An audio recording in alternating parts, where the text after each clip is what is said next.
How to turn a TikTok sound into a ringtone. Hi everyone, it's Sophia to assist you today. Without any delay, let's jump right in. First, open TikTok.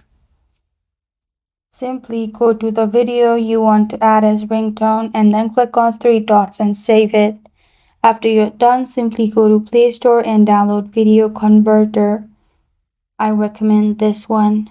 Simply download it. After it's downloaded, open this app. Click on Video to MP3 and then select your video which you saved earlier in here.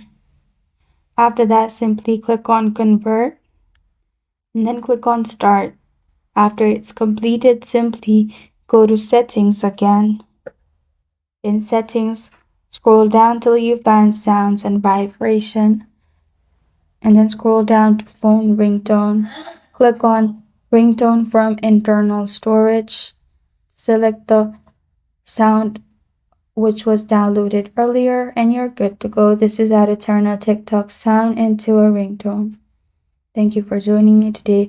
If this video helps you out, please leave a like and subscribe for more. Got a question or want to suggest a topic, comment below. I am Sophia signing off until next time.